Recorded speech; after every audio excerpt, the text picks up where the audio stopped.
안녕하세요. 존버 존 버나드입니다. 자, AI 버블로 지금 또 이제 대공황급의 폭락이 올 수도 있다 이런 얘기가 나오고 있거든요. 그게 뭐냐면요. 중국의 챗 GPT가 등장했기 때문입니다. 지금 주말 사이에 계속 이게 이슈가 되고 있거든요. 제가 이틀 전에 소개도 해드렸어요. 끝머리에 제가 시진핑에게 트럼프가 관세를 부과하지 않는다. 중국에게 관세를 부과하지 않는다. 왜 그런 이유가 있냐 이런 얘기 해드리면서 틱톡이랑 딥시크라고 해서 이 오픈 AI 중국의 오픈 AI를 소개해 드렸거든요. 그 내용을 지금 더 이렇게 자세하게 한번 해 드리도록 하겠습니다. 이게 지금 엄청 핫해지고요. 다른 유튜버 분들도 이걸 달아 주시고 계시더라고요. 그래서 제가 또 이제 제 나름대로 거의 뭐 중국 통이잖아요 제가. 중국 정보들 많이 제가 얻고 그다음에 많이 설명을 해 드리잖아요. 그래서 그거 얘기 한번 해 드리도록 하겠습니다. 자, 중국의 챗 GPT 딥시크라고 해서 이게 지금 공개가 됐습니다. 지금 이게 엄청나게 이슈가 되고 있거든요. 이게 어떤 차이냐면 그냥 쉽게 말씀드리게 이게 약간 풍자한 건데요. 이게 오픈 AI잖아요. 지금 챗 GPT의 오픈 AI. 근데 이거의 풍자한 짤이라고 보시면 될 것 같아요. 이게 클로즈드 AI고요. 그다음에 딥시크가 오픈 AI다. 이게 무슨 소리냐? 한번 설명을 해 드릴게요. 딥시크가 뭐냐면요. 오픈 AI보다 훨씬 저렴하다고 합니다. 거의 뭐 무료로 이제 푼다고 이렇게 풀고 있다고 나와 있고요. 그다음에 개발 비용도 뭐 10분의 1이 들었다 뭐 이런 얘기가 나오고 있고 그다음에 딥시크 방식은 뭐냐면요. AI 개발 방식이 개방형이에요. 개방형으로 다 퍼트린 다음에 이들이 알아서 이제 같이 발전해 보자 이런 것이고요. 오픈 AI 방식은 뭐냐면은 폐쇄형입니다. 폐쇄형이 뭐냐? 오픈 AI가 다 라이센스를 갖고 개발을 한다. 이런 얘기입니다. 그래서 딥시크는 개방형이고 오픈 AI는 폐쇄형이기 때문에 여기에 이제 풍자가 되는 거예요. 오픈 AI의 챗 GPT는 클로즈드 AI라고 해서 이렇게 지금 이렇게 풍자를 하는 거고요. 딥시크는 오히려 오픈 AI다. 이렇게 풍자가 나오고 있다. 그래서 이거에 대해서 한번 자세하게 한번 설명해 드릴게요. 그리고 X죠. X의 제로 엣지가 이런 얘기를 했습니다. "딥시크가 진짜가 아니길 바란다." 이게 뭐냐면요. 만약에 딥시크가 진짜라고 하면은요. 이 매그니피션트 7 지금 M7 종목들이 급락을 할 수가 있다. 특히나 엔비디아가 여러분들 급락을 할 수가 있는 가능성이 엄청나게 크다. 그리고 M7 종목들도 크게 타격을 입을 가능성이 크다. 이런 얘기가 나오고 있습니다. 그러니까 딥시크, 중국의 오픈 AI가 그러니까 중국의 딥시크가 만약에 진짜라고 하면요. 진짜 M7 종목들에 엄청난 타격을 입힐 수가 있다고 이런 얘기가 계속 나오고 있고요. 그래서 어떤 내용이냐, 누가 개발을 했냐 이게 한번 읽어 드리면서 딥시크 또 얘기해 드리고요. 그다음에 지금 오픈 AI 지금 어떤 식으로 스타게이트가 개발되고 있는지 이거를 비교해 드리고 전체적인 맥락을 한번 보도록 하겠습니다. 자, 중국의 한 괴짜 이런 저렴한 가격의 AI 도구를 중국의 한 괴짜 이분이거든요. 양원평이라고 합니다. 양원평이라고 하는 중국의 한 괴짜 컴퓨터 이런 개발자가 저렴한 가격의 AI 도구를 선보여서 세상을 놀라게 했다. 이런 얘기가 나오고 있습니다. 그래서 양원평의 시스템인 딥시크 V3 이게 세계 최고의 기술 기업들이 출시한 동급 장치와 동등하거나 오히려 추론 능력이 더 뛰어나고 그런데 비용은 더 저렴하다고 이렇게 테스트해서 결과를 드러냈다고 합니다. 이 딥시크가 이렇게 저렴하고 오히려 성능은 좋게 나왔다. 여기 챗 GPT랑 이렇게 클라우드 뭐 이런 거 나와 있죠. 그래서 이렇게 지금 제미나이도 여기 있고요. 이런 거보다 더 싸게 더 좋게 만들었다. 이렇게 나오고 있습니다. 진짜 이게 무서운 거거든요. 이거를 엄청 충격이다 이렇게 얘기를 했고요. 그래서 지금 양원평 이 사람이 뛰어난 젊은이들이다 이렇게 해서 양과 그 동료들은 최근 몇 년 동안 AI 시스템을 연구하고 개발하고 10억 위안을 지출했지만 획기적인 새로운 모델인 딥시크 V3 LLM은 단 이 정도 가격에 558만 달러죠. 558만 달러 예산으로 2개월 만에 개발을 했다고 합니다. 이것도 좀 아직은 좀 더 지켜봐야 되겠는데 '이거 사기 아니야?' 약간 이런 느낌이거든요. 이는 모나코나 홍콩의 고급 아파트 한 채 가격밖에 안 된다. 이런 얘기가 이런 설명이 있고요.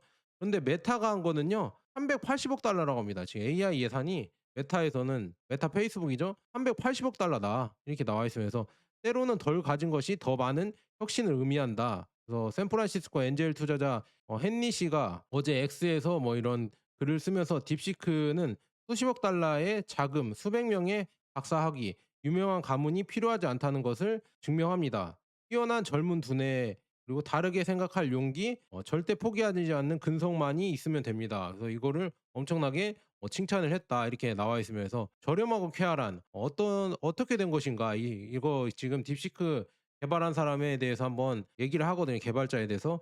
광둥에서 태어났다고 합니다. 근데 양원평은 항저우의 저장대학교에 입학하여 컴퓨터를 이런 연구를 해서 이런 딥시크를 출시하게 됐다. 그래서 30 대예요. 그는 다른 기회를 보고 벌어들이는 돈 모두를 이용해서 딥시크라는 AI 회사를 만들었다고 합니다. 그래서 항저우에 본사를 둔 이 스타트업은 최근에 1 년에 테스트해서 저렴하고 쾌활한 최신 모델인 메타 플랫폼즈와 챗GPT를 만든 오픈 AI가 개발한 막대한 자금 지원을 받는 최고의 AI 이 모델보다 더 좋은 딥시크라고 해서 이거를 만들어 냈다. 이런 얘기가 나오고 있습니다. 그리고 지금 양원평은 중국 최고의 지도자들과 만났다고 합니다. 특히나 리창 총리 아시죠?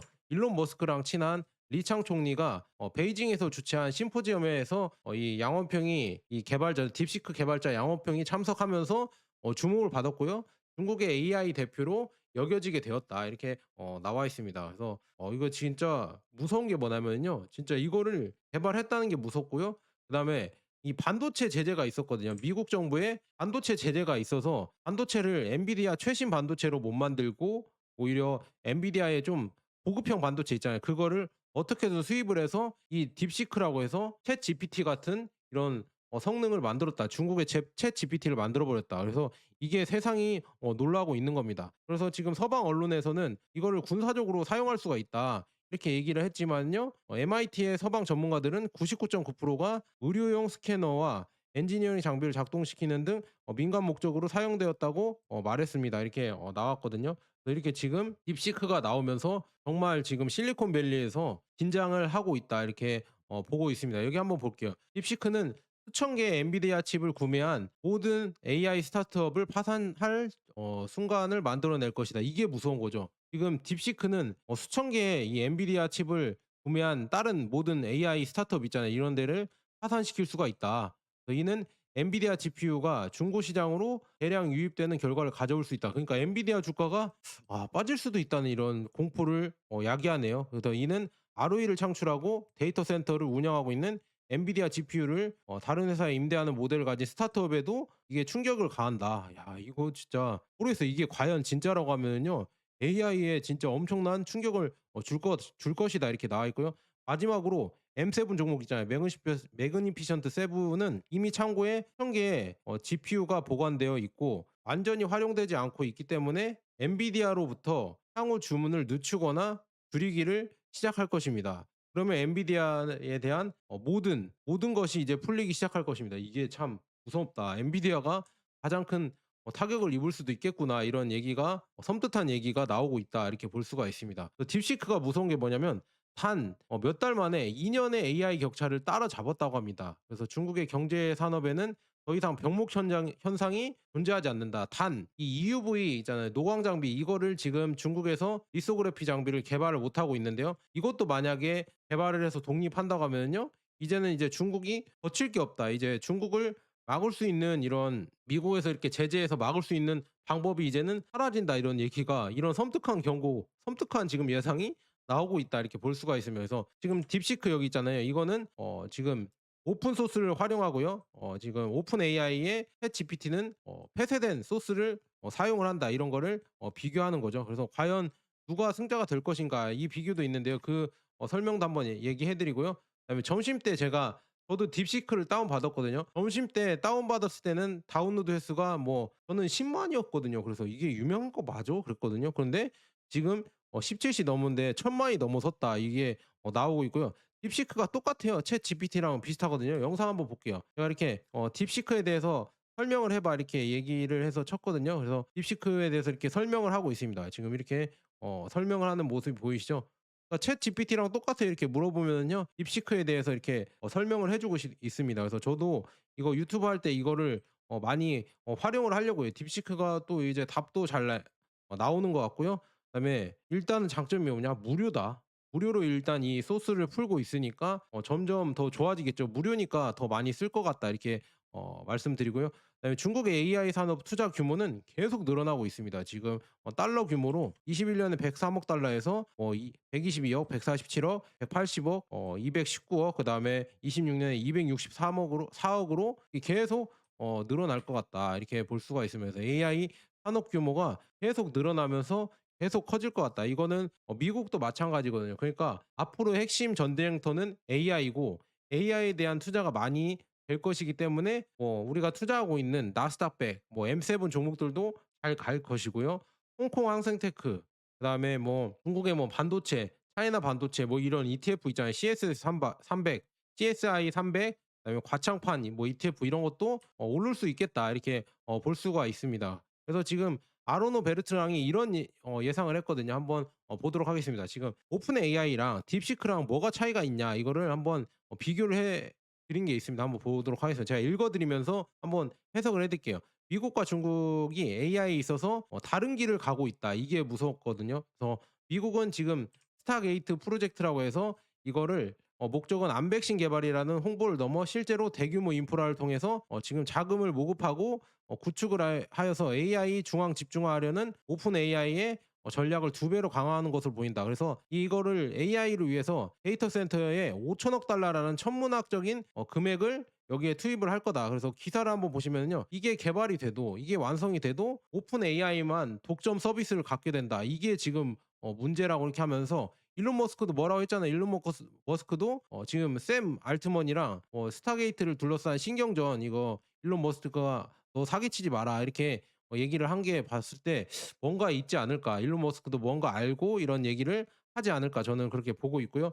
중국의 접근 방식은 이게 대조되는데요. 쭉 한번 보도록 하겠습니다. 딥시크는 극히 일부의 리소스로 오픈 AI의 성능에 맞먹는 성과를 보여줬으며 더 중요한 것은 AI에 대한 훨씬 더 민주화된 비전을 보여주는 방식으로 모델을 출시하고 있다는 것입니다. 즉 AI는 누구나 원하는 대로 사용할 수 있는 매우 저렴한 모델, 그러니까 오픈 AI의 비용의 한 3%에 불과하다. 이런 갖춘 상품이다. 그러니까 중국은 그냥 폐쇄형으로 가는 게 아니라 아예 다 풀어서 같이 개발해 보자. 오픈 소스로 다 이렇게 "이거 써봐. 써보면서 좋은 방식을 한번 제시해봐." 약간 이런 방식으로 가고 있다고 보시면 될 것 같아요. 그래서 근본적으로 다른 두 가지 철학이 충돌한다고 합니다. 그래서 근본적으로 다른 두 가지 철학이 충돌하는데 이거를 볼 수가 있다.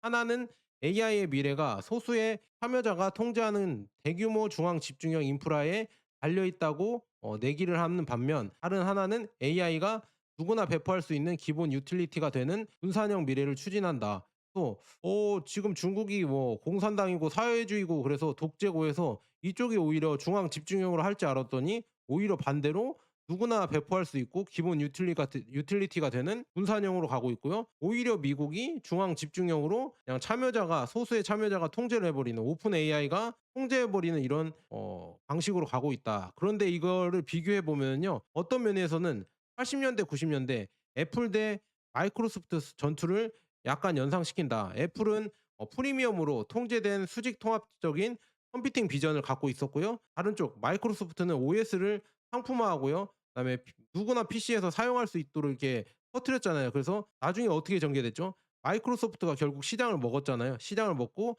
애플은 작지만 수익성이 있는 틈새 시장을 스스로 개척했죠. 이런 식으로 갔죠. 그래서 이거 보면은 어떻게 될 것인가. 딥시크가 전체적으로 중국의 AI가 전체적으로 퍼지면서 아마 마이크로소프트처럼 전체 시장을 먹을 수도 있겠구나 이런 예상이 나오고 있다. 이게 참 무섭다 이렇게 말씀드리고요. 하지만 근본적인 의문이 여전히 남아 있다. 훨씬 저렴한 딥시크의 최신 모델 성능과 맞먹는다면 오픈 AI 고객은 정확히 무엇에 돈을 지불하게 될까요? 데이터 센터에 터무니없는 많은 돈을 썼다는 것 그 자체로도 고객 혜택이 아니다. 이게 큰일 난 거다. 딥시크는 그렇게 큰 비용이 안 드는데 이게 성능이 비슷하다고 하면요. 이 데이터 센터에 쓴 돈은 다 어디로 가는 거냐 이런 얘기를 하는 거고요. 그래서 오픈 AI는 방대한 컴퓨팅 인프라를 통해서 미래에 상당히 더 나은 모델을 구축할 수 있는 이런 거에 베팅을 한다는데 여기에 지금 AI 데이터 센터에 5천억 달러를 들이고 있는데요. 딥시크는 그렇게 안 한다. 그렇게 안 하고 훨씬 낮은 비용으로 제공한다는 발표를 한 바 있다. 그래서 이는 혁신이 원시 컴퓨팅 성능보다 더 중요하며 인프라에 대한 5천억 달러의 베팅이 오픈 AI의 마지막이 될 수도 있겠다 이런 얘기가 나오고 있거든요. 그래서 딥시크는 훨씬 더 싸게 만들고 이게 사실이라고 하면은요. 오픈 AI에 대해서 엄청난 심각한 타격을 줄 것이다 이렇게 예상을 하고 있습니다. 왜냐 가격 차이가 뭐 이 월등히 나 버리니까 이게 참 신기하다 이렇게 말씀드릴 수가 있겠습니다. 그래서 이게 과연 진짜일까? 저는 그것 좀 의문입니다. 진짜 5천억 달러를 들여서 데이터 센터를 짓고 오픈 AI는 엄청난 규모의 투자를 하고 있는데요. 딥시크는 오픈 AI보다 더 낮은 성능의 엔비디아 GPU를 쓰면서 이거를 싼 가격에 뭐 10분의 1 가격에 이거를 개발했다고 하니까요. 과연 어떻게 될 것인가? 미국이 5천억 달러를 들여서 중앙 집중형 AI에 투자하는 동안 중국은 이제 오픈형 소스로 계속 발전을 한다고 하면은요. 이 기술 전쟁에서 혹시나 '미국이 패배할 수도 있겠구나.' 이런 섬뜩한 예상이 나오고 있다고 합니다. 그리고 이거 검열 문제를 이게 중국에서 만든 거니까 검열 문제를 이렇게 파고드는 사람도 있더라고요. 근데 그거에 대한 또 해답도 나왔거든요. 이거 한번 보여드리겠습니다. 딥시크는 검열에 대한 모든 게시물의 요점을 완전히 놓쳤습니다. 그래서 딥시크 여기에 대해서 지금 시진핑을 물어보거나 천안문을 이렇게 물어보는 항공선전 뭐 이런 거 있잖아요. 이런 걸 물어보면은요. 제대로 된 대답을 못 한다고 이렇게 "이게 단점이다. 얘네들은 역시나 이 제재가 들어간다. 정보에 대한 제재가 들어가는구나." 이렇게 반문을 하는데 근데 이거에 대한 답변을 할 수가 있다. 왜냐하면은요. 지금 보면은 딥시크는 지금 아무나 제한 없이 사용할 수 있잖아요. 아무나 제한 없이 사용할 수 있으니까요. 이 오픈 소스를 이용해서 몇 가지만 좀 바꾸면은요. 이거 채팅을 에이전트 할 수 있다고 합니다. 그러니까 이 채팅이 나오게 뭐 물어보면은 당연히 답변이 나오게 이걸 바꿀 수가 있다고 합니다. 그러니까 이게 더 무서운 거다. 그런데 더 중요한 건 오픈 AI가 전체적인 이런 데이터와 이런 여러 가지 AI를 다 통제하다 보니까요. 오히려 오픈 AI가 개방적이지 못하고 오히려 그들만의 방식으로 '검열할 수도 있겠구나. 이런 검열을 이거를 피할 수 없게 만들겠구나.' 이렇게 얘기가 나오는 겁니다. 이 딥시크는 이 뭐라고 해야죠? 발전 방식이 오픈 소스니까 오픈 소스를 뿌리고 그다음에 오프라인에서 좀 바꿔 주면은 당연히 딥시크에서 검색이 안 되는 것도 검색이 되게 만들 수가 있는데 오픈 AI사가 아예 독점을 하고 있기 때문에 "그런 방식이 전혀 안 된다." 이런 얘기입니다. 그래서 오히려 검열이 더 당하는 쪽은 오픈 AI가 되는 거 아닌가 이렇게 이런 말도 나오고 있습니다. 참 이런 거 보면서 정말 무섭다. 그래서 중국이 지금 이 딥시크를 이용해서 오픈 소스화하는 게 계산된 움직임이 아니냐 뭐 이런 얘기가 나오고 있고요. 이게 지금 세계에 무료로 AI를 제공함으로써 중국은 이제 세계 모두 생태계에 자기의 생태계로 가두려고 하고 있다. 마이크로소프트처럼. 이게 지금 관대함을 위장한 의존성을 만들려고 이렇게 전형적인 파워 플레이냐 이런 얘기가 나오고 있거든요. 그래서 지금 보면요. 딥시크가 만약에 이게 제대로 된다고 하면요. 여기 나와 있죠. 딥시크가 이제 진짜라고 하면은요. 지금 엔비디아랑 마이크로소프트랑 구글이랑 오라클이 진짜 엄청난 충격을 받을 것이다. 엄청난 하락을 할 수가 있겠구나. 폭락을 할 수도 있겠구나. 이런 예상을 또 하고 있습니다. 그래서 이게 참 무섭다 이렇게 말씀드립니다. 그래서 딥시크가 이게 좀 무섭다고 이렇게 보고 있고요. 딥시크를 봤을 때 우리가 알 수 있는 거는 역시나 뭐 '중국을 무시할 수가 없겠구나.' 중국은 이미 제조업에서는 미국이 어떻게 터치할 수 없는 제조업 강국이 돼 버렸고요. 예 이 반도체 제재도 이제는 안 통한다. 이거를 느낄 수가 있죠. 반도체에도 얘네들이 뭐 7 나노 뭐 5 나노 뭐 이런 것도 계속 개발하겠다. 그리고 아까 EUV 장비도 뭐 점점 개발하고 있고 이런 얘기도 나오고 있고 그다음에 HBM도 개발한다 이런 얘기가 나오잖아요. 그다음에 또 AI도 지금 딥시크가 개발되면서 오픈 소스로 가고 있고 그다음에 지금 미국의 이 샘 알트먼의 오픈 AI는 폐쇄형으로 가고 있고 이런 차이가 있기 때문에 과연 어디 쪽이 더 개발이 더 잘 되고 더 성공할 수 있을까? 그리고 로봇에서도 과연 누가 성공할 것인가? 저는 이런 것도 참 의문입니다. 근데 로봇도 중국이 훨씬 싸고 더 많이 움직일 수 있는 이런 로봇들도 많이 생산한다고 하거든요. 이 물리적인 로봇들도 보면은요. 한번 보세요. 이렇게 점프도 하고 이렇게 계곡들도 막 다닐 수도 있고 이런 공중 제비도 돌고 이런 물리적인 것도 AI로 계속 중국이 개발을 하고 있고요. 더 무서운 거는 상하이에 축구장이 뭐 200배 규모의 축구장 200개 규모의 이런 물리적인 AI 로봇의 훈련장을 만들었다고 합니다. 그래서 각 이런 여러 가지 뭐라고 해야죠? 상황별로 이런 AI 휴머노이드 로봇이 움직일 수 있고 특히나 이 공장에서 작업할 수 있게 이런 거를 계속 개발을 하고 있다고 합니다. 테슬라의 뭐 일론 머스크의 옵티머스처럼 옵티머스 로봇처럼 얘네들도 지금 이런 현장에서 이런 거를 할 수 있게 계속 시뮬레이션을 돌리고 있다고 합니다. 이게 무서운 게 뭐냐면요. AI가 여러분들 그냥 소프트웨어에서만 있으면은 거기에서만 머물면은 챗 GPT 이런 거밖에 안 나오는데요. 이 피지컬 진짜 물리적인 세계로 나온다고 하면요. 진짜 이런 변수가 엄청나게 많기 때문에 이거는 데이터로 갈 수밖에 없습니다. 그런데 데이터를 솔직히 공산당이고 사회주의이기 때문에 얘네들은 데이터를 훨씬 더 많이 모을 수 있고 약간 개발이라는 명목으로 더 많이 모아서 개발을 할 수 있거든요. 뭐 안면 인식이나 뭐 이런 것들도 그냥 막 개발을 위해서 쓴다 하면은 이런 것도 솔직히 제재 없이 많이 쓸 수 있잖아요. 그래서 근데 이런 게 AI 개발과 이런 휴머노이드 로봇 개발에는 장점으로 작용하니까요. 이 4차 산업에서는 이게 장점으로 작용하니까 참 아이러니하다. 그래서 미국도 약간은 그런 법안을 좀 바꾸거나 이런 걸로 개발을 해야 될 것 같다. 그래서 결론은 어떻게 나냐 저한테 물어보시면은요. 누가 이길지 잘 모르겠다. 그래서 저는 좀 궤자적으로 다른 분들은 뭐 미국 주식에만 투자한다 이렇게 나스닥 100이나 S&P 500, 테슬라, 필라델피아 반도체 여기에만 투자한다 이렇게 하지만 저는 홍콩 항생테크나 아니면은 차이나 전기차, 차이나 반도체, CSI 300, 그다음에 차이나 과창판 이런 데에도 중국의 스타트업이나 샤오미나 이런 데, 비아디나 이런 데도 투자를 하고 있습니다. 그래서 저는 뭐 둘 다 누가 성공해도 저는 돈 벌 수 있을 정도로 이렇게 분산해서 투자를 할 것이고요. 그다음에 뭐 금도 투자를 하고 있고 뭐 알아서 잘하고 있습니다. 그래서 결론은 뭐다? 누가 이길지는 잘 모르겠다. 하지만 '아 중국 얘네들이 많이 컸구나.' 이렇게 볼 수가 있었습니다. 자 여기까지 좋은 번화 되었습니다 여러분. 감사합니다.